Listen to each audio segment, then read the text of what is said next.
आज जिन लोगों को परमेश्वर छूता है, शैतान उसी के पीछे पड़ा है। आपको पता है जब परमेश्वर ने मूसा को छुआ था, मूसा से परमेश्वर रूबरू हुआ था, तो शैतान, जब मूसा मरा तो शैतान मूसा के शरीर के लिए लड़ा स्वर्गदूत से। हालेलुया। आप गिफ्टेड हैं, आप वरदानों से भरे हुए हैं, आप एक अच्छे आराधक हैं, है ना, आप कुछ भी हैं, लेकिन एक चीज याद रखो, अगर कोई चीज आपको बैकस्लाइड करती है या आपको भरमाती है तो उसके पीछे जरूरी आपका स्वभाव नहीं है, या कहो कि पास्टर ने मुझे ऐसा क्यों बोला तो मेरे साथ ये हुआ। शैतान एक गंदी आत्मा है और वे कभी नहीं चाहेगा कि जिसको परमेश्वर ने छुआ है ना, कि वो परमेश्वर के हाथ के नीचे रहे। वो आपको, वो लोगों, आज देखो कुछ आराधक भरमाए जाते हैं ना ऐसी बात में, है ना, तो जी मैं इतने नहीं, मैं उत्थे आराधना करूंगा।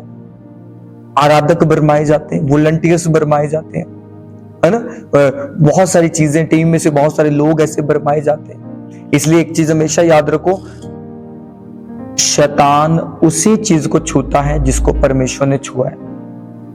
क्या आपको पता है परमेश्वर ने आपको छुआ है? इसलिए अगर आपको ये पता है कि मुझे परमेश्वर ने छुआ है तो शैतान 100% आपको छूने की कोशिश करेगा, लेकिन वो सफल नहीं हो पाएगा यीशु मसीह के नाम। आप देखो, जब वचन कहता है यीशु मसीह पवित्र आत्मा से भरे और उपवासों में जंगल में गए, तो वचन में लिखा वहां पर भी शैतान पहुंच गया अपनी प्रेजेंस को फैलाने के लिए। अरे उसको प्रॉब्लम नहीं, आपकी खूबसूरती से कोई प्रॉब्लम नहीं, आप अच्छा पहनो, ब्रांड डालो ना डालो, उसको कोई प्रॉब्लम नहीं इन चीजों से। उसे उस ग्लोरी से प्रॉब्लम है जो मसा आपके ऊपर परमेश्वर का चमक रहा है, क्योंकि जब मसा आपके ऊपर चमकेगा तो शैतान को पता है मेरा अंधकार खत्म होगा, और जब अंधकार खत्म होगा तो आपको पता है परमेश्वर की ज्योति हर बंदे पे चमकेगी। इसलिए वो ज्योतियों को पकड़ता है।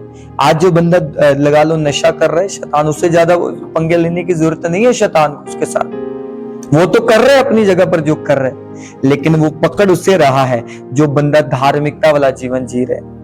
कई बार मेरे पास कुछ बहनें आती हैं और वो बताती है कि पास जी जो मेरा बच्चा बड़ा तंग करता है, मेरा पति बड़ा तंग करता है, नशा करके ये करता है वो करता है, तो मैं उन्हें ये चीजें बताता हूं। मैं बोलता हूं कि उनमें कोई कमी नहीं है, लेकिन ये शैतान की एक योजना है कि आप कभी स्पिरिट में ग्रोथ ना कर सको, आप कभी उन्नति ना कर सको, आप कभी बढ़ ना सको, आप कभी फल ना सको। उसको चाहिए वही लोग जो धार्मिकता वाला जीवन जी रहे। क्यों मूसा के शरीर को लेके शैतान में और स्वर्गदूत में युद्ध हुआ? इसी बात को लेके, क्योंकि शैतान चाहता था कि मैं मूसा के शरीर को मूर्त बना के इजरायलियों को विश्वास में गिरा दूं, लेकिन परमेश्वर ये नहीं चाहता था। इसलिए परमेश्वर ने अपने स्वर्गदूतों को भेज दिया, अपने एंजल्स को भेज दिया शैतान के साथ युद्ध करने के लिए और मूसा के शरीर को अलोप करने के लिए। इसलिए आप अभिषेक पाए हुए व्यक्ति हैं, आपको ये बात समझनी है कि शैतान कभी नहीं चाहेगा कि आप कभी, अगर आप एक अच्छा, आपके पास गाने का वरदान है तो वो चाहेगा कि वो वरदान को वो चुरा ले। अगर आप अच्छा ढोलक बजाते हैं तो वो चाहेगा कि वो वरदान को चुरा ले, क्योंकि उसको आपके ऊपर ग्लोरी दिख रही है, उसको आपके ऊपर महिमा दिख रही है, उसको आपके ऊपर कुछ ऐसा दिख रहा है जो किसी और को नहीं दिख रहा। हालेलुया।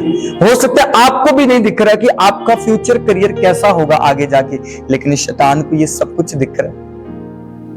हालेलुया। इसलिए वो आपको छू के अपवित्र करना चाहता है, इसलिए वो छू के आपकी होलीनेस को खत्म करना चाहता है, आपके सब्र की गड़ी वो तोड़ देना चाहता है। ये उसका प्लान है और मेरा विश्वास है हम उस प्लान को सफल नहीं होने देंगे यीशु मसीह के नाम।